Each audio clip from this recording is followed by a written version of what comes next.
السلام علیکم میرے پیارے لسنرز۔ کہانی شروع کرنے سے پہلے میرے فیس بک کے گروپ لبابہ حیدر آفیشیل اور میرے فیس بک پیج لبابہ حیدر کو جوائن کریں۔ میرے پیج اور گروپ کا لنک ڈسکرپشن باکس میں بھی موجود ہے۔ میں آپ کا وہاں انتظار کر رہی ہوں۔ شکریہ۔ محسن مجھے راستے میں ملا، وہ آ رہی ہے۔ اس نے مجھے مطلع کیا، چوکیدار نے 100 روپے لیے ہیں۔ تو نے اسے تفصیلات تو نہیں بتائیں؟ نہیں، میں نے صرف یہ کہا تھا کہ بدماشوں سے مقابلے میں ہم زخمی ہو گئے ہیں۔ ٹھیک ہے، اس سے زیادہ اس کو کچھ بتانا بھی نہیں ہے۔ جو شخص نہر کے کنارے پڑا تھا نا، وہ مر گیا ہے۔ یہ تو بہت برا ہوا یار۔ اگر وہ نہر میں گرنے والا بھی ڈوب گیا ہوگا تو یہ دونوں قتل ہماری فردی جرم میں شامل ہو جائیں گے۔ ہماری نہیں، صرف میری۔ ان دونوں کی موت کا سبب میں ہوں۔ فضول باتیں نہ کر سکندر۔ حملہ ہم دونوں پر ہوا تھا، ہم نے اپنا دفاع کیا۔ جنگ میں دشمن کی جان لینے میں قانون کے خوف سے تعامل کرنے کا مطلب ہے خودکشی۔ جیسے تو نے میرے دشمن کو مار کے میری جان بچائی، ایسے یہ بھی ممکن تھا کہ مجھے موقع ملتا تو میں تجھ پر دشمن کو غالب پاتا تو اس کو مار دیتا، یا انہیں موقع ملتا تو صورتحال اس کے برعکس ہوتی اور اس وقت ہم دونوں کی لاشیں یہاں پڑی ہوتی۔ ہمارے دشمن ایک تھے، ان کے خلاف ہماری جنگ بھی ایک تھی۔ پھر یہ کیسے ہو سکتا ہے کہ بچ جانے والا بے گناہ ٹھہرے اور بچانے والا مجرم بن جائے؟ تیری دلیل مان لی جائے تب بھی دفاع میں قتل کرنے پر قانون کی رعایت حالات کی شہادت پر ملتی ہے۔ یہ کیسے ثابت ہوگا کہ ہم پر حملہ کیا گیا تھا اور لڑائی کے دوران وہ مارے گئے؟ کون گواہ ہوگا اس بات کا؟ اور اس کے لیے سب سے پہلے تو یہ ضروری ہے کہ ہم یہاں سے سیدھے تھانے جائیں، تمام واقعات بیان کریں اور خود کو قانون کے حوالے کر دیں۔ اس کے بعد قانونی کارروائی کا سلسلہ شروع ہوگا، اور پولیس کا ہی نہیں، پریس اور پبلک کا رد عمل کیا ہوگا؟ میر شرافت علی کے مبینہ قاتل نے ضمانت پر رہا ہونے کے چند گھنٹے بعد 2 افراد کو موت کے گھاٹ اتار دیا۔ اس بار میری ضمانت نہیں ہو سکے گی محسن۔ اس کے بعد مقدمے کی سماعت کے دوران میرا سابقہ ریکارڈ عدالت کے سامنے رکھا جائے گا۔ میری وجہ سے لندن میں قصبی قتل ہوئی اور ایک گواہ کی معتبر شہادت پر میں بچ گیا۔ مجھ پر ہاسٹل کے کمرے میں بم رکھنے کا الزام ناکافی ثبوت کی بنا پر ثابت نہ ہو سکا۔ مجھے لندن سے ڈیپورٹ کیا گیا اور لاہور پہنچتے ہی میں نے میر شرافت علی کے گھر میں گھس کر مار پیٹ کے بعد اسے قتل کر دیا۔ انصاف کرنے والے مجھے تیری نظروں سے نہیں دیکھیں گے۔ لوگ کہتے ہیں کہ جہاں سے دھواں اٹھتا ہے وہاں آگ تو ہوتی ہے۔ آخر میرے ساتھ پے در پے واقعات کیوں پیش ہیں؟ کیا ان سے میری معصومیت کی دلیل ملتی ہے؟ شریف آدمی تو بلا وجہ سے معاملات میں ملوث نہیں ہوتے۔ تو پھر اب کیا کریں؟ رابعہ کو کچھ نہ بتانا بھی مشکل ہے اور بتانا بھی۔ میرے ذہن میں نجات کی ترکیب ہے۔ ہم اس دوسرے شخص کو بھی نہر میں ڈال دیں۔ اس سے کیا ہوگا؟ لاشیں تو پولیس کو کل ایک ساتھ مل جائیں گی۔ یہ بھی ثابت ہو جائے گا کہ قتل ایک ہی وقت میں ہوئے۔ ہاں، مگر کسی نے قتل ہوتے دیکھا تو نہیں ہے۔ کسی نے ہمیں لڑتے ہوئے تو کیا، آج سے پہلے کبھی ان کے ساتھ تک نہیں دیکھا۔ اگر ان کے جسم پر ہمارے فنگر پرنٹس وغیرہ ہوں گے تو پانی میں مٹ جائیں گے۔ دوسری بات یہ، کسی خنجر پر ہمارے فنگر پرنٹس نہیں ہیں۔ ایک خنجر نہر کے کنارے پڑا ملے گا تو اس پر انہی کے فنگر پرنٹس ہوں گے۔ دوسری بات یہ کہ ان میں سے کوئی خنجر کے یا گولی کے زخم سے ہلاک نہیں ہوا۔ ایک مار پیٹ کے دوران میں نہر میں جا گرا اور دوسرا غالباً سر کی اندرونی چوٹ سے مرا۔ پوسٹ مارٹم میں یہی بات سامنے آئی کہ دونوں کے جسم پر مار پیٹ کے نشانات پائے گئے۔ غالباً ان کا آپس میں کسی بات پر جھگڑا ہوا جس میں ایک نے خنجر میں نکالا، مگر اس کے حریف نے وار کامیاب نہ ہونے دیا اور کلائی کی ہڈی توڑ دی۔ پھر ان میں سے ایک پانی میں جا گرا اور دوسرا سر کی چوٹ سے بے ہوش ہوا۔ کیونکہ وہ کنارے پر تھا اس لیے مرا تو نہر میں گر گیا۔ نہ ان کے پاس ہماری کوئی چیز تھی، نہ جائے واردات پر ہماری موجودگی ثابت ہوتی ہے۔ پولیس جو نتیجہ چاہے نکالتی رہے۔ جس شخص کے پاس وہ مانچو کا خط تھا وہ تو خط لے کر بھاگ گیا، اور ظاہر ہے ہمارے خلاف وہ رپورٹ نہیں کر سکتا۔ اس کے لیے وہ سامنے آنے پر مجبور ہوگا اور یہ معاملات اس کے گلے پڑ جائیں گے۔ کل صبح 3 لرزہ خیز قتل ہونے کی خبر خاصی سنسنی پھیلائے گی، اور اگر سلامت شاہ کی لاش بھی مل گئی تو 4۔ میرا خیال ہے پہلے یہی 2 لاشیں نہر سے ملیں گی۔ فومانچو کی لاش شاید کل نہ ملے، یا دیر سے ملے تو خبر شاید کل نہ آ سکے۔ یہی صورتحال سلامت شاہ کی ہے۔ ہو سکتا ہے کل پرسوں تک کسی کو تعفن کا احساس نہ ہو۔ لاش صندوق میں بند ہے اور کوٹھیاں ایک دوسرے سے بہت دور ہیں۔ ان چاروں کے درمیان پولیس کوئی تعلق قائم نہیں کر سکے گی۔ یہ تو ٹھیک کہہ رہا ہے تو چل اسے ٹھکانے لگا دیں۔ رابعہ آتی ہوگی، محسن نے سوچ کر کہا۔ ہم دونوں واپس ہوئے۔ چند قدم کے فاصلے پر وہ شخص ابھی تک جھاڑیوں کے پیچھے اوندھا پڑا تھا۔ ہم نے اسے اٹھا کر نہر میں پھینکا اور وہ لکڑی کے لٹھے کی طرح پانی میں جا گرا۔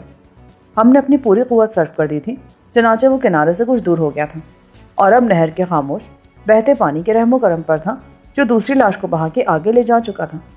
واپس ہونے سے پہلے میں نے خنجر تلاش کیا اور اس کو بھی نہر میں پھینک دیا۔ اب رابعہ کو صرف یہ بتانا ہے کہ حملہ آور ہمیں لوٹنا چاہتے تھے، مگر کامیاب نہ ہو سکے اور ہم نے مقابلہ کیا تو بھاگ گئے۔ اور پرسوں صبح کے اخبار میں وہ دیکھے گی کہ 2 لاشیں وہیں سے دستیاب ہوئی ہیں جہاں سے وہ ہمیں لے کر گئی تھی، تو کیا اس کو یہ خیال نہیں آئے گا کہ دونوں مقتول وہی تھے جو ہمیں لوٹنا چاہتے تھے؟ اسے شک نہیں ہوگا کہ ہم نے جھوٹ بولا تھا اور ڈاکو فرار نہیں ہو سکے تھے بلکہ ہمارے ہاتھوں مارے گئے تھے؟ نہیں، پہلی بات تو یہ کہ اب دونوں لاشیں ایک جگہ نہیں رہیں گی۔ آدھے پونے گھنٹے کے فرق سے وہ آگے پیچھے بہتی جا رہی ہیں۔ صبح کا اجالا پھیلنے تک لاشیں اس آباد علاقے سے گزر کے چھاؤنی کی طرف جانے والی نہر میں 1-2 میل ضرور جا چکی ہوں گی، اور دریافت ہونے تک وہ نہ جانے کہاں کی کہاں ہوں گی۔ یہاں ہر شخص اتنا فرض شناس اور قانون پرست شہری نہیں ہے کہ لاشوں کو دیکھتے سیدھا تھانے جا کے رپورٹ کرے گا۔ زیادہ تر لوگ تو دہشت زدہ ہو کے بھاگ لیں گے اور خواہ مخواہ پولیس کے چکر میں پڑنے سے گریز کریں گے۔ بالآخر لاشیں مال روڈ کے پل کے جنگلے میں اڑ جائیں گی اور وہاں مجمع اکٹھا ہوگا تو کوئی پولیس کو بھی بلا لے گا۔ پولیس سے یہ توقع مت رکھ کہ وہ نہر کے ساتھ ساتھ کئی میل واپس آ کے 1-1 انچ کے علاقے کا اس امید پہ جائزہ لے کہ کہیں جدوجہد کے سراغ ملے۔ لہو کے داغ یا شکستہ جھاڑیاں اور روندی ہوئی زمین دکھائی دے تو وہ اصل جائے وادت کا تعین کر لے گی۔ نہر میلوں لمبی ہے اور دونوں کنارے ملا کر سینکڑوں میل کا علاقہ خوردبین سے نہیں دیکھا جا سکتا۔ میرا خیال ہے اس سے آگے جانا ٹھیک نہیں ہے، محسن نے رکتے ہوئے کہا۔ نہر کا پل اب مشکل سے 100 گز دور رہ گیا تھا۔ رابعہ ادھر آئے گی تو کار کی ہیڈ لائٹس میں ہمیں دیکھ لے گی۔ مجھے تو یار فومانچو کی موت کا افسوس ہے، آخر وہ دشمنوں کے ہتھے کیسے چڑھ گیا؟ انہوں نے یقیناً عدالت سے ہمارا تعاقب کیا ہوگا، یہ دیکھنے کے لیے کہ ضمانت پر رہائی کے بعد ہم کدھر جاتے ہیں۔ ہم رابعہ کی کار میں تھے، شاید فومانچو ٹیکسی میں ہمارے پیچھے تھا اور وہ فومانچو کے پیچھے۔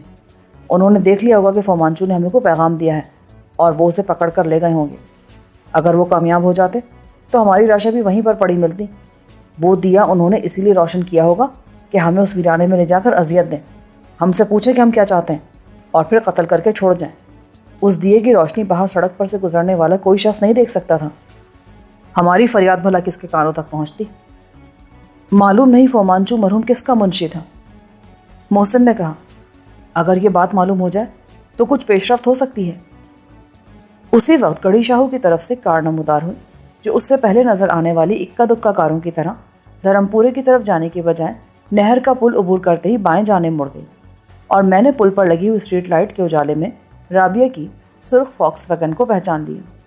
ہم دونوں نے کار کے قریب آتے ہی سڑک کے وسط میں آ کے ہاتھ کا اشارہ دیا اور گاڑی ہمارے پاس آ کر رک گئی۔ رابعہ سوتے سے اٹھ کر آئی تھی، چنانچہ اس کی آنکھوں میں نیند کا اثر باقی تھا۔ سیٹ کیے ہوئے بالوں کو برش کیے بغیر وہ سادہ سوتی شلوار قمیض میں چپل پہن کے نکل آئی تھی۔ کار کو 50-55 سال ایک بوڑھا شوفر چلا رہا تھا۔ تم تو زخمی ہو، بہت زیادہ چوٹیں آئی ہیں کیا؟ وہ اترتے ہی بولی۔ پھر اس نے ہمارے بھیگے ہوئے کپڑوں کا جائزہ لیا جو مار پیٹ میں کئی جگہ سے پھٹ گئے تھے۔ پریشانی کی کوئی بات نہیں ہے، پہلے ہمیں گھر لے چلو، پھر ہم سب بات بتا دیں گے۔ میں تمہیں گھر لے جانے کے لیے آئی ہوں، مگر یہ بتاؤ کہ ہوا کیا تھا؟ کوئی خاص بات نہیں ہے، 2 بدماش تھے، لوٹنا چاہتے تھے ہمیں۔ مگر تم اتنی رات گئے یہاں کیا کر رہے تھے؟ اور وہ بدماش کہاں گئے؟ ہم نے مقابلہ کیا تو بھاگ گئے، انہوں نے دور سے ایک تانگا آتے دیکھ لیا تھا، محسن نے کہا۔ یہاں میرا ایک دوست رہتا ہے، ہم محسن کے ڈیڈی کو ایئرپورٹ چھوڑنے گئے تھے، واپسی پر اس سے ملنے چلے گئے۔ رابعہ نے دروازہ کھول کر سیٹ آگے کی اور ہم دونوں پچھلی سیٹ پر بیٹھ گئے۔ پھر رابعہ ڈرائیور کے ساتھ والی سیٹ پر بیٹھی۔ زخم خطرناک نہیں ہے، تب بھی پولیس میں رپورٹ لکھوانی تو ضروری ہے، پولیس سرجن سے میڈیکل رپورٹ لینی ہوگی۔ نہیں مس رابعہ، اس سے کوئی فائدہ نہیں ہوگا۔ لیکن سکندر، یہ رازنی اور اقدام قتل کا کیس ہے۔ ہاں وہ تو ٹھیک ہے، مگر مجھے کوئی نقصان تو نہیں ہوا، میرا مطلب ہے کل ہی تو میری ضمانت ہوئی ہے، اب میں کسی کیس میں ملوث نہیں ہونا چاہتا۔ تمہارے گھر میں ڈیٹول وغیرہ تو ہوگا نا، ہم خود مرہم پٹی کر لیں گے۔ وہ مطمئن نہیں ہوئی لیکن خاموش ہو گئی۔ ہم اپنے اپنے خیالات میں گم ہو۔ گاڑی رابعہ کی کوٹھی کے سامنے جا کے رکی۔ ڈرائیور نے نیچے اتر کر بند پھاٹک کھولا اور کار کو آگے لے گیا۔ اتر کر اس نے واپس پھاٹک بند کیا اور پھر کار کو پورچ میں لے جا کر روک دیا۔ بابا دیکھو نیچے مہمانوں والا کمرہ صاف کر دیا گیا ہے یا نہیں؟ رابعہ نے شوفر سے کہا اور نیچے اتر گئی۔ پھر ہم نے سیٹ کو آگے کیا اور باری باری باہر آ گئے۔ رابعہ کا گھر پرانی وضع کی کوٹھی تھی۔ پورچ کے دونوں طرف 3 کمرے تھے، ہر کمرے کی ایک کھڑکی اور ایک دروازے پر محراب سی بنی ہوئی تھی جس کے نیچے رنگین شیشے ٹکڑوں کی شکل میں لگے تھے۔ پورچ میں ایک ٹیوب لائٹ لگی تھی جس کا اجالا سامنے پھیلے ہوئے مختصر سے باغ اور لان پر بھی پھیل گیا تھا۔ نیچے کے 2 اور اوپر کے کمرے میں بھی ٹیوب لائٹس روشن تھی۔ کار کی آواز پر 50-55 برس کی ایک فربا بدن اور صحت مند عورت باہر آئی جس نے سر کو پیشانی تک دوپٹے سے لپیٹ رکھا تھا۔ یہ میری والدہ ہیں اور ماں، یہ دونوں اسکول اور کالج میں میرے ساتھ تھے۔ یہ محسن ہے، اس کے ڈیڈی وزارت خارجہ میں ڈپٹی سیکرٹری ہیں، اور یہ سکندر ہے، اس کے والد میر وزیر اینڈ کمپنی کے مالک تھے، حال ہی میں ان کا انتقال ہوا ہے۔ یہ دونوں لندن میں تھے۔ ہمارے سلام کا جواب شفقت سے دے کر رابعہ کی ماں نے اطمینان کا سانس دیا کہ رات کے آخری پہر میں وارد ہونے والے مہمان جیل سے فرار ہونے والے قیدی نہیں، یا کوئی سنگین جرم کر کے اس کی وکیل بیٹی کے پاس مدد کے لیے پہنچنے والے لوگ نہیں، بلکہ اچھے گھروں کے شریف اور اعلیٰ تعلیم یافتہ افراد ہیں۔ اس کی ابتدائی تشویش بے وجہ نہ تھی۔ رابعہ کتنی ہی بڑی وکیل کیوں نہ صحیح، تھی تو ایک جوان لڑکی، اور اگرچہ ابھی تک یہ بات کسی نے نہیں بتائی تھی، لیکن اندازہ یہی تھا کہ رابعہ کا باپ نہیں ہے۔ ہوتا تو سامنے ضرور آتا۔ زیادہ امکانات یہی تھے کہ اس کا انتقال ہو چکا ہے، لیکن اس کا دوسرا گھر بسانے کے بعد پہلی بیوی اور بیٹی کو چھوڑ دینے کے خیال کو بھی مسترد نہیں کیا جا سکتا تھا۔ بعد میں مجھے معلوم ہوا کہ رابعہ نے وکالت شروع کی ہی تھی کہ وہ مر گیا، اور رابعہ کے سوا ماں کے پاس کوئی دوسرا نہیں تھا۔ اس کا ایک بھائی تعلیم کے لیے لندن گیا تھا، مگر اس نے روایت کو نبھاتے ہوئے ایک انگریز لڑکی سے شادی کر لی اور وہیں آباد ہو گیا تھا۔ بوڑھے شوفر کی بیوی بھی اسی گھر میں ملازمہ تھی اور باورچی خانہ سنبھالتی تھی۔ گھر کی صفائی دونوں مل کر کرتے تھے۔ اکثر رابعہ یا اس کی ماں بھی ان کا ہاتھ بٹا دیتے تھے۔ دونوں میاں بیوی 20 برس سے اسی گھر کا نمک کھا رہے تھے، چنانچہ بے حد قابل اعتماد تھے، اور ان کی حیثیت بھی گھر میں نوکروں کی سی نہیں، گھر کے فرد جیسی تھی۔ رابعہ روانگی سے پہلے کہہ گئی تھی کہ مہمانوں والا کمرہ کھول کے صاف کر دیا جائے۔ رابعہ کی ماں خود ہمیں کمرے میں پہنچانے گئی اور ہم سے کہا کہ ہم پہلے غسل وغیرہ کر لیں اور کپڑے بدل لیں۔ رابعہ ڈاکٹر کو فون کرنے کے لیے گئی ہے۔ ہم نے واجبی سا احتجاج کیا کہ اس کی کوئی ضرورت نہیں تھی، مگر اس نے کہا کہ معمولی زخموں کو بھی نظر انداز نہیں کرنا چاہیے۔ اس نے ہم سے یہ نہیں پوچھا کہ آخر یہ زخم آئے کیسے ہیں۔ جب وہ دروازہ بند کر کے چلی گئی تو میں نے محسن سے کہا، یار کپڑوں کا تو مسئلہ ہوگا، میرے بریف کیس میں صرف 2 جوڑے ہیں، ایک پتلون قمیض، ایک شلوار قمیض۔ تو پھر مسئلہ کیا ہے؟ شلوار قمیض مجھے دے دے، تیرے میرے سائز میں کوئی فرق تو نہیں ہے۔ وہ تو ٹھیک ہے یار، لیکن اس کے بعد کیا ہوگا؟ میرا تمام سامان تو سلامت شاہ کے کوارٹر میں پڑا تھا، معلوم نہیں کہ اب ہے بھی یا نہیں۔ خیر جا، پہلے تو نہا لے۔ میں نے اسے شلوار قمیض تھما کے غسل خانے کی طرف اشارہ کیا اور بریف کیس میں سے اپنا شیونگ کا سامان بھی نکالا۔ پہلے تو جا کے اپنے زخم کو دھو، دیر کی تو خراب ہو جائے گا، اندر شاید ڈیٹول ہوگا، ورنہ صابن سے صاف کر لینا، ابھی ڈاکٹر آ ہی رہا ہوگا۔ میرا خیال ہے رابعہ نے سوچ سمجھ کے کسی قابل اعتبار آدمی کو ہی بلایا ہوگا۔ محسن نے کہا، غسل خانے میں ٹھنڈے اور گرم پانی کے نل الگ الگ تھے۔ میں نے کپڑوں کو جسم سے الگ کیا تو قمیض کی آستین بازو پر خون کے خشک ہو جانے کی وجہ سے چپک گئی تھی۔ میں نے اسے گرم پانی ڈال کے الگ کیا اور آہستہ آہستہ مل کے خون کے سارے داغ دھو ڈالے۔ میرا زخمی ہاتھ درد کے باعث پوری طرح حرکت نہیں کر سکتا تھا، چنانچہ مجھے غسل کے دوران ایک ہی ہاتھ پر انحصار کرنا پڑا۔ باتھ روم میں ڈیٹول موجود تھی۔ اس جراثیم کش محلول سے زخم کو دھوتے ہوئے میں نے زخم کی کیفیت دیکھی۔ خنجر کی نوک نے شانے کے گوشت کو تقریباً 8 انچ تک بڑی صفائی سے کاٹ دیا تھا، اور اس سے اندازہ ہوتا تھا کہ خنجر کی دھار شیونگ بلیڈ کی طرح تیز تھی۔ زخم کی گہرائی آدھے انچ کے قریب تھی۔ گوشت کے دونوں جدا ہونے والے حصے انجماد خون کے بعد آپس میں مل گئے تھے۔ دھونے سے زخم کا منہ پھر کھل گیا اور خون رسنے لگا۔ میں نے اتاری ہوئی قمیض میں سے کپڑے کی ایک پٹی پھاڑ کے واش بیسن میں دھوئی اور ڈیٹول کے پانی میں بھگو کر ہاتھ پر مضبوطی سے باندھ لی۔ تھوڑا سا خون پٹی کے باہر تک پہنچا، مگر اس کے بعد لہو کے داغ کا پھیلاؤ رک گیا۔ میں نے آئینے میں اپنی صورت ملاحظہ کی تو مجھے بے اختیار ہنسی آ گئی۔ اب تک مجھے اندازہ نہیں تھا کہ گزشتہ 3 دن میں میرا چہرہ کتنا بدل گیا ہے۔ میری شیو بڑھنے سے باقاعدہ داڑھی کی بنیاد پڑ چکی تھی، میری آنکھوں کے گرد سیاہ حلقے نمودار ہو گئے تھے، اور میرے جھاڑ جھنکاڑ بالوں میں گرد کے علاوہ خس و خاشاک نظر آتے تھے۔ شیو اور غسل کے دوران مجھے فومانچو یعنی منشی کی لاش کا بھی خیال آیا، جو ایک ہاتھ سے محروم بے گور و کفن پڑی تھی۔ جب میں نے لباس بدلنے کے بعد آئینہ پھر دیکھا تو اپنے آپ کو پہچان کر خوش ہوا۔ پرانا سکندر بخت جو گرد و غبار اور جھاڑ جھنکاڑ کے صاف ہو جانے کے بعد غسل خانے سے برآمد ہوا، کمرے میں موجود کم سے کم 2 افراد یعنی محسن اور رابعہ کے لیے بھی باعث حیرت و مسرت بنا۔ رابعہ مسکرائی اور محسن ہنس دیا۔ کبیر داس، تو پھر شریف آدمی نظر آنے لگا ہے؟ نظر آنے لگا ہوں؟ اس کا کیا مطلب ہے؟ کیا میں ہوں نہیں؟ کمرے میں موجود تیسرے شخص کی سنجیدگی میں کوئی فرق نہ پڑا، جو اپنی متانت سے ہی نہیں انداز و ساز و سامان سے بھی ڈاکٹر ہی لگتا تھا۔ وہ محسن کا معائنہ کر چکا تھا اور اس کا تجویز کردہ نسخہ میز پر رکھا تھا۔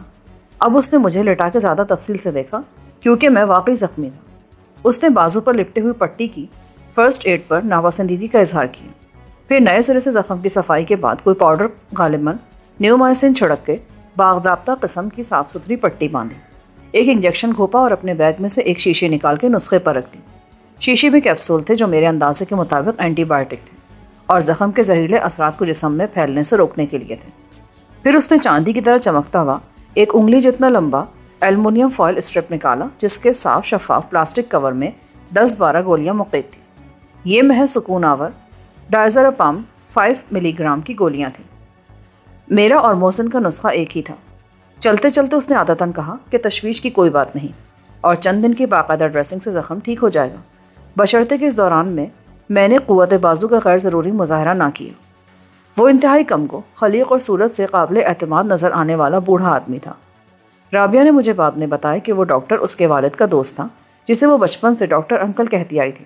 چنانچہ رابعہ کا فون ملتے ہی وہ آن پہنچا تھا اور رابعہ کے اس بیان سے مطمئن ہو گیا تھا کہ ہم اس کے دوست ہیں جو راہ چلتے ایک مظلوم کی حمایت کے لیے لڑائی میں کود پڑے تھے اور اب خود بھی مظلوم تھے، تاہم غنیمت ہے کہ مقتول نہیں تھے۔ محسن باتھ روم سے نکلا تو رابعہ نے بورڈ پر لگی ہوئی گھنٹی کا بٹن دبایا۔ گھنٹی شاید باورچی خانے میں بجی جہاں اس کی ہدایت کے مطابق کافی پہلے سے تیار تھی۔ چند منٹ کے بعد شوفر کی زوجہ ماسی ٹرے اٹھائے اندر داخل ہوئی اور درمیان کی میز پر رکھ کر رخصت ہو گئی۔ جاتے جاتے اس نے پھر ہمیں مشکوک نظروں سے گھورا اور زیر لب وظیفہ پڑھنے کے انداز میں کوئی بات کی جو یہ بھی ہو سکتی تھی کہ منہ خدائی خوار دن دیکھے نہ رات منہ اٹھائے چلے آتے ہیں، اور کوئی دعائے خیر بھی۔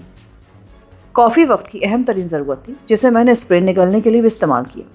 پھر میں نے رابعہ سے معذرت کی کہ ہم ایسے غلط وقت پر اس کے لیے باعث زحمت بنے، اور اس کی مدد اور مہمان نوازی پر شکر گزاری کے اظہار کے بعد میں نے تجویز کیا کہ صبح تو ہونے والی ہے مگر 1-2 گھنٹے آرام کر لینا ہم سب کے لیے بہتر ہوگا۔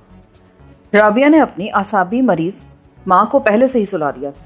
وہ ناشتے کی میز پر دوبارہ ملاقات کا وعدہ کر کے رخصت ہوئی اور جاتے ہوئے دروازہ بند کر گئی۔ میں نے اطمینان کا گہرا سانس لیا اور خدا کا شکر ادا کیا جس نے ہمیں تحفظ و عافیت کے ساتھ اس گھر کی چھت کے نیچے پہنچایا اور آسمان پر نہیں اٹھایا۔ مسٹر محسن رضا، کتنی خوشی کی بات ہے کہ اس وقت تمہاری لاش نہر میں بہتی ہوئی کہیں جا نہیں رہی۔ جی، یہ کیا کم خوشی کی بات ہے کہ تمہاری لاش اس ویران مقبرے میں فومانچو کی لاش کے ساتھ نہیں لیٹی ہوئی۔ اب ہم فوری توجہ طلب مسائل پر مذاکرات کا آغاز کرتے ہیں۔ پہلی بات تو یہ کہ اب تک ہم نے 100% جھوٹ بولا ہے اور ہر جھوٹ بولنے والے کی طرز غلط فہمی کا شکار ہے کہ سب سچ لگتا ہے۔ رابعہ اتنی نادان نہیں ہے، ہمیں اس جھوٹ میں 50% تخفیف کرنی ہوگی۔ کیا مطلب ہے تیرا؟ یعنی اب نئے بیان میں تسلیم کرنا ہوگا کہ حملہ آور ایک تھا، یا یہ کہ حملہ ہم میں سے ایک پر ہوا تھا؟ جھوٹ میں 50% تخفیف کا مطلب بات میں 50% صداقت کا اضافہ ہرگز نہیں ہے محسن۔ بہت غور و خوض کے بعد میں نے طے کیا ہے کہ صبح پہلے تو رابعہ کے سامنے ٹائی سے تسلیم کیا جائے کہ اس وقت ہم ہوش میں نہیں تھے اور مصلحت کے غلط تقاضے کے پیش نظر ہم نے جھوٹ بولا تھا۔ اس کا ایک نفسیاتی فائدہ یہ ہوگا کہ بعد میں ہم جو کچھ بقائمی ہوش و حواس کہیں گے رابعہ کے لیے واقعی سچ بن جائے گا۔ اب اصل کہانی یہ ہوگی کہ ہم نے سلامت شاہ سے کہا تھا کہ وہ زیورات فروخت کر کے رقم ہمیں پہنچا دے۔ پھر ہم فومانچو کا حلیہ بیان کر کے کہہ سکتے ہیں کہ جب ہم دوپہر کا کھانا کھانے جا رہے تھے تو بیڈن روڈ پر اس نے ہمیں پک کیا تھا۔ ہم وہاں پہنچے تو بجائے سلامت شاہ کے 3 افراد ہمارے منتظر تھے اور بظاہر وہ ہمارے قتل پر معمول کیے گئے تھے۔ ایک زبردست مارکے میں ہماری مشترکہ کمان نے وہ داد شجاعت دی کہ دشمن فرار ہونے پر مجبور ہوئے۔ دشمنوں میں سے ایک آدمی کو ہم نے پہچانا۔ وہ گھوگھریالے بالوں، کنجی آنکھوں اور دائیں کان میں پیتل یا سونے کی مندری پہننے والا ٹیکسی ڈرائیور تھا۔ زبردست! یہ کثیر المقاصد بیان واقعی خوب رہے گا یار۔ ہاں، ایک تو اس سے سلامت شاہ کے نہ آنے پر تشویش کا اظہار کرنا ممکن ہوگا، اور بعد میں آج کل یا پرسوں جب بھی اس کی لاش ملے گی تو رابعہ کو اس حادثے اور ہمارے بیان میں مطابقت نظر آئے گی۔ دوسری بات یہ کہ جب فومانچو کی لاش ملے گی تو رابعہ قیاس آرائی کی بنیاد پر سمجھ لے گی کہ وہ کیوں مارا گیا، ورنہ ہم سمجھا دیں گے کہ فومانچو کو ہمارے خلاف سازش کرنے والے دشمنوں نے اعلی کار بنایا اور مقصد پورا ہو جانے کے بعد اس لیے مار دیا کہ وہ سازشیوں کو پہچانتا تھا یا اسے معلوم ہو گیا تھا کہ سازشی عناصر کے عزائم کیا ہیں، چنانچہ اس کا وجود یقیناً باعث خطر تھا۔ تیسرا فائدہ یہ ہوگا کہ مندری والا ٹیکسی ڈرائیور اس قاتلانہ حملے کا ایک ملزم قرار پائے گا۔ ہم بتائیں گے کہ وہ کس سمت میں فرار ہوا تھا۔ اسی سمت سے فومانچو کی لاش کی دستیابی ہمارے مفروضات کی صداقت کا ثبوت بن جائے گی۔ لیکن ان حالات کے پیش نظر ہم رابعہ سے کہہ سکیں گے کہ فی الحال کسی قانونی چارہ جوئی کی ضرورت نہیں ہے۔ ہم پر ناکام قاتلانہ حملہ ہوا تھا جس میں کوئی مارا نہیں گیا۔ اور ان 2 لاشوں کا کیا بنے گا جو نہر سے برآمد ہوں گی؟ محسن نے پوچھا۔ وہ پولیس کا کام ہے کہ واردات کو جو چاہے رنگ دے، ہمارا ان سے کیا تعلق؟ جب فومانچو کی لاش ملے گی تو مدعی خود پولیس ہوگی اور رابعہ رضاکارانہ طور پر بیان دے کر اپنے لیے اور ہمارے لیے قانونی الجھن پیدا کرنے سے گریز کرے گی۔ اس کے بعد سلامت شاہ کی لاش دریافت ہوگی تو اسباب رابعہ کے سامنے ہوں گے، مگر ہمارا موقف یہ رہے گا کہ وہ صفائی کا واحد گواہ تھا، چنانچہ ہمارے دشمنوں نے اس کو مروا دیا۔ پولیس کو زیورات وغیرہ کا حوالہ دینے کی ضرورت ہی نہ ہوگی۔ یہ تو تھا مسئلہ نمبر 1 اور اس کا قابل تعریف حل۔ دوسرا مسئلہ ہے سطر پوشی کا۔ میرے سارے کپڑے سلامت شاہ کے کوارٹر میں رکھیں، اور میرا خیال ہے کہ ابھی لے آؤں، اسی وقت جا کے۔ تجویز تو یہ بھی قابل تعریف ہے۔ جاتے وقت آپ رابعہ کو بتا جائیں کہ آپ کہاں جا رہے ہیں۔ CC ڈین کے دروازے پر آپ کو محبت خان نام کا ایک چوکیدار ملے گا، اور چونکہ چراغ دین مری سے واپس آ چکا ہے اسی لیے وہ بقلم خود آپ کے استقبال کے لیے حاضر ہوگا۔ آپ مدعرض کیجیے اور وہ آپ کو بڑی نیاز مندی سے سلامت شاہ کے سرونٹ کوارٹر میں لے جائے گا۔ آپ اس کے سابق آقا کے فرزند رجمن جو ہے نا، آپ کے بارے میں اخبارات کی باتصویر خبروں کا وہ قطعی حوالہ نہیں دے گا۔ آخر مروت اور اخلاق بھی کوئی چیز ہے صاحب۔ پھر آپ کا تمام اسباب وہ خود اپنی کار میں رکھے گا۔ آپ اصرار کریں گے تو وہ صندوق بھی جو چاچا وزیر خان مرحوم چھوڑ گئے تھے کہ سلامت شاہ کا تابوت ہے، اور آپ کو یہاں چھوڑ کر ہنسی خوشی لوٹ جائے گا۔ وہ بکواس بند کر، ابھی 5 بجے ہیں، 7 بجے سے پہلے چراغ دین سو کر بھی نہیں اٹھے گا۔ چوکیدار بھی عموماً رات کو گیٹ کے پاس یا برآمدے میں چارپائی ڈال کر سو جاتے ہیں۔ بفرض محال وہ فرض شناس چوکیدار ڈنڈل کے دروازے پر کھڑا ملا تو میں 7 والے گھر میں داخل ہو جاؤں گا، چراغ دین کے گھر سے پہلے یا بعد والے گھر میں۔ ضروری تو نہیں کہ ہر گھر میں چوکیدار گیٹ پر موجود ملے۔ چراغ دین کے گھر اور 7 والے دونوں گھروں کے بیچ میں دائیں بائیں 2 دیواریں حائل ہیں۔ میں کسی بھی دیوار کے آخری حصے کو پھاند کر کوٹھی کے عقبی حصے میں عین سلامت شاہ کے کوارٹر کے قریب لینڈ کروں گا۔ پھر کوارٹر کے اندر اترنا ذہنی طور پر نہ صحیح، جسمانی طور پر تو آسان ہے۔ زندہ سلامت شاہ کسی کے لیے کچھ نہ کر سکا تو اس کا بے جان جسم بھلا کیا کر لے گا؟ ویسے میں ادھر دیکھوں گا بھی نہیں، اور سلامت شاہ مرحوم کے کمرے سے اپنے 2 سوٹ کیس چرا کے بھاگ آؤں گا۔ آنے جانے کا راستہ ایک ہی ہوگا، اور 10 منٹ بعد بھی حالات وہی ملیں گے۔ اگر تو 7 والے گھر میں پکڑا گیا تو کس تھانے میں ملاقات ہوگی تجھ سے؟ ابے پکڑے گا کون مجھے؟ کوٹھی کے مکین اور مالک تو سوئے پڑے ہوں گے، نوکر ہوئے تو باورچی خانے میں ہوں گے۔ کسی کتے چوکیدار کا احتمال ہے تو فکر مت کرو، میں اپنی آنکھیں اور کان دونوں کھلے رکھوں گا۔ اور رابعہ سے کیا کہا جائے گا کہ سوٹ کیس کون دے کر گیا ہے؟ وہی حملہ آور؟ اب بیچ میں تو بولا نا تو میں جھونپڑا لگا دوں گا تیرے۔ پہلے بات پوری سن۔ ریلوے کا کلرک روم صبح 5 بجے کھلتا ہے، اور چراغ دین کی کوٹھی سے کلرک روم 5 منٹ کی مسافت پر ہے۔ رابعہ سے کہا جائے گا کہ میں نے پنڈی جانے سے پہلے فاضل سامان کلرک روم میں رکھوا دیا تھا، تو یہ بات بالکل منطقی ہوگی۔ آج ہم دن میں کسی وقت سوٹ کیس اٹھا لائیں گے۔ فی امان اللہ، میں نے اٹھتے ہوئے کہا اور کھڑکی کھول کر باہر اتر گیا۔ باہر رات کا اندھیرا اب بھی صبح کے لشکر کی یلغار روکے ہوئے تھا۔ میں نے گیٹ تک کا فاصلہ کسی آہٹ کے بغیر طے کیا اور 4 فٹ کی دیوار پر سے کود کر سڑک پر آ گیا۔ واپس کراؤن سینما والی سڑک سے علامہ اقبال روڈ کے چوک تک پہنچنے میں مجھے 10 منٹ لگے۔ پھر اسٹیشن کے سمت جانے والے ایک رکشا نے اس تھوڑے سے فاصلے کے عوض 5 روپے کی شرط پر مجھے بٹھایا، اور مزید 10 منٹ کی مسافت کے بعد میں CC ڈین کی کوٹھی سے چند قدم کے فاصلے پر جا اترا۔ سڑک پر ٹریفک کچھ بڑھ گئی تھی، مگر زیادہ تر رکشا اور ٹانگے اسٹیشن کی جانب روا دوا تھا۔ مجھے یاد آیا کہ یہی وقت تھا جب میں راولپنڈی جانے کے لیے پورے اعتماد کے ساتھ اس گھر سے نکلا تھا جس میں مجھے اب چوروں کی طرح داخل ہونا تھا، اور وہ سلامت شاہ جس نے مجھے جگا کر چائے بنا کے دی تھی صرف 3 دن قبل فجر کی نماز پڑھ کے فارغ ہوا تھا، تو یہ تصور بھی نہیں کر سکتا تھا کہ اس کے لیے کتنی بھیانک موت گھات میں ہے۔ میں نے سڑک سے ہٹ کر فٹ پاتھ کے بعد ہر کوٹھی کے احاطے کے سامنے پھیلے ہوئے گھاس کے تنگ قطعے پر چلنا شروع کیا جس میں جھاڑیاں اور درخت بے ہنگم طریقے پر اگے ہوئے تھے۔ اب میں سڑک سے کافی دور تھا اور دیوار کے سائے میں ہونے کے باعث نمایاں نہ تھا۔ چراغ دین کے گھر سے پہلے والے گھر کا گیٹ کھلا ہوا تھا۔ اندر کوٹھی میں مکمل سکوت تھا اور اندھیرا تھا۔ پوسٹ میں کھڑی ہوئی کار بھی سوئی سوئی لگتی تھی۔ میں دبے پاؤں اندر داخل ہوا ہی تھا کہ قریب کی مسجد سے مؤذن کی صدا بلند ہوئی۔ کوٹھی کے پورچ میں ایک لائٹ جلی اور دروازہ کھول کے تہبند اور کرتے میں ملبوس ایک سفید ریش شخص سر پر کپڑے کی گول ٹوپی رکھے نمودار ہوا۔ میں تیزی سے واپس ہوا اور مخالف سمت میں چلنے لگا۔ چراغ دین کی کوٹھی کے بند گیٹ اور احاطے کی دیوار کو عبور کر کے میں نے گھوم کر دیکھا۔ وہ شخص جو نماز کے لیے مسجد جانے کے ارادے سے نکلا تھا دروازے کے باہر کھڑا مجھے دیکھ رہا تھا۔ اس نے ایک اجنبی کو گیٹ کے اندر آتے اور پلٹ کر جاتے دیکھ لیا تھا اور شبے میں پڑ گیا ہوگا کہ آنے والا چور تھا یا غلطی سے اندر آ گیا تھا۔ نماز قضا ہو جانے کے خیال نے اسے میرے تعاقب یا ہنگامہ آرائی سے باز رکھا اور وہ سڑک عبور کر کے اسٹیشن کی طرف چل پڑا۔ اس وقت تک میں چراغ دین کی کوٹھی سے متصل دوسری کوٹھی کے دروازے تک پہنچ گیا تھا۔ گیٹ کے اوپر سے جھانکنے پر مجھے اپنا منصوبہ چوپٹ ہوتا نظر آیا۔ گیٹ کے اندر بکرے جتنا السیشن کتا بڑے وقار سے ٹہل رہا تھا۔ تقریباً اتنے ہی وقار سے لان پر ایک پہلوان ٹائپ شخص کثرت میں مصروف تھا۔ میں فوراً واپس ہوا اور اب میں نے چراغ دین کے گھر کے پھاٹک کی جھری میں سے اندر جھانک کے دیکھا۔ محبت خان برآمدے میں چارپائی پر ہاتھ کا تکیہ بنائے دیوار کی طرف منہ کیے سو رہا تھا۔ یہ طے کرنا مشکل تھا کہ وہ تھک کر لیٹا ہے یا گہری نیند میں ہے۔ ہمت کر کے میں گیٹ کے ستون پر چڑھا اور کوئی آواز پیدا کیے بغیر اندر اتر گیا۔ پھونک پھونک کر ہر قدم رکھتے ہوئے میں نے چند قدم کا وہ فاصلہ طے کیا جو خطرناک علاقہ تھا۔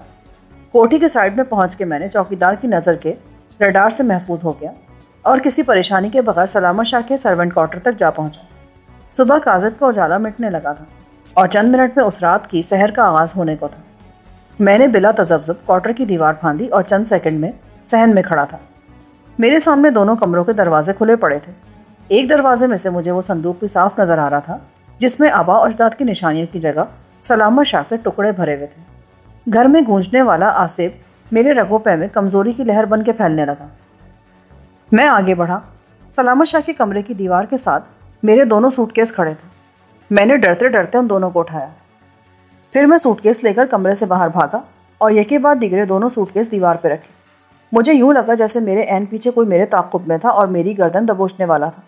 میں نے ایک بار پلٹ کر دیکھا اور پھر دیوار پر چڑھ گیا۔ دوسرے لمحے میں اس مردہ خانے کی حدود سے باہر تھا۔ سوٹ کیس اٹھا کے میں نے کوٹھی کی طرف دیکھا۔ ایک باتھ روم کے روشن دان میں لائٹ نظر آ رہی تھی، جس کا مطلب یہ بھی ہو سکتا تھا کہ چراغ دین جاگ گیا ہے اور یہ بھی کہ چوکیدار باتھ روم میں گیا ہوگا۔ میں دیوار کے ساتھ ساتھ آگے بڑھا۔ چوکیدار چارپائی پر سیدھا بیٹھا، چلم والا پشاوری حقہ سلگا رہا تھا اور اس کی نگاہ گیٹ کی طرف تھی۔ پورے احتیاط کے ساتھ میں واپس ہوئی۔ سوٹ کے سرونٹ کوارٹر کی دیوار کے ساتھ رکھ کر میں نے ساتھ والی پہلی کوٹھی کی دیوار پر سے جھانکا جس میں سے نکل کے ایک شخص نماز پڑھنے گیا تھا۔ وہ مجھے 10 منٹ پہلے ملا تھا۔ 10 منٹ میں اس کا مسجد تک جانا، وضو کرنا، نماز پڑھنا اور واپس آنا۔ نہیں، میں نے حساب لگایا، وہ 20 منٹ سے پہلے واپس نہیں آ سکتا تھا۔ باقی کوٹھی پر آغاز صبح کا سکوت طاری تھا اور درختوں میں چہچہانے والے پرندوں کے سوا کوئی آواز کہیں سے سنائی نہ دیتی تھی۔ میں نے دونوں سوٹ کیس دیوار پر رکھے اور دوسری طرف کود گیا۔ پھر خشک پتوں اور سوکھی ٹہنیوں پر سے سوٹ کیس لے کر گزرا اور ایک جھاڑی کے پیچھے چلنے لگا جو قد آدم انتہائی گھنی اور ہموار تراشی ہوئی تھی۔ گیٹ تک میں سرسبز دیوار کے پیچھے چل سکتا تھا۔ ابھی میں گیٹ سے چند قدم دوری تھا کہ میں نے اسی ٹوپی والے شخص کو سڑک عبور کر کے دروازے کی طرف بڑھتے دیکھا۔ میں سانس روک کر منجمد ہو گئی۔ وہ سیدھا میری طرف آیا اور ایک لمحے کے لیے مجھے شبہ ہوا کہ شاخوں اور پتوں کی گھنی چادر کے پیچھے اس نے مجھے دیکھ لیا ہے، لیکن بالکل قریب آ کر وہ مڑ گیا۔ اس نے تازہ کھلے ہوئے گلاب کا ایک پھول توڑا اور اسے سونگھتا ہوا ٹہلتا ہوا اندر چلا گیا۔ چند سیکنڈ بعد میں جھاڑی کے پیچھے سے نکلا اور تیز تیز قدموں سے چلتا ہوا سڑک پر آ گیا۔ آخری وقت تک مجھے یہی دھڑکا لگا رہا کہ کہیں پیچھے سے کوئی چلانے نہ لگے یا چراغ دین کا چوکیدار گیٹ کھول کر باہر نہ آ جائے۔ 50 قدم دور آ جانے کے بعد میں نے خود کو محفوظ تصور کیا۔ اب میں ایک مسافر نظر آتا تھا جو فاصلہ کم ہونے کے باعث کوٹھی سے نکلا تھا اور اسٹیشن کی جانب پیدل روانہ ہو گیا تھا۔ ایک بار پھر مجھے 3 دن پہلے کی وہ صبح یاد آئی جب میں ایسے ہی بریف کیس اٹھائے اسٹیشن پہنچا تھا۔ کلرک روم تک 10 منٹ میں پیدل پہنچ جانے کے بعد میں نے سامان کو محسن رضا کے نام سے جمع کرایا اور رابعہ کا پتہ لکھوا کے باہر نکل آیا۔ میں نے رسید سنبھال کے جیب میں رکھی اور پھر 5 کے نوٹ کی ضمانت پر ایک رکشے والے کو گڑھی شاہو تک چلنے پر رضامند کیا۔ این رابعہ کی کوٹھی کے دروازے پر اترنے کے بجائے میں نے کراؤن سنیما سے ذرا آگے رکشہ رکوایا اور باقی فاصلہ پیدل طے کرتے ہوئے احتیاطاً سگریٹ کا ایک پیکٹ خرید لیا۔ جب میں نے رابعہ کے گھر کی دیوار پھاندی تو سورج طلوع ہو چکا تھا۔ رابعہ کو صحن میں ٹہلتے دیکھ کر ایک لمحے کے لیے میرا دل دھڑکنا بھول گیا۔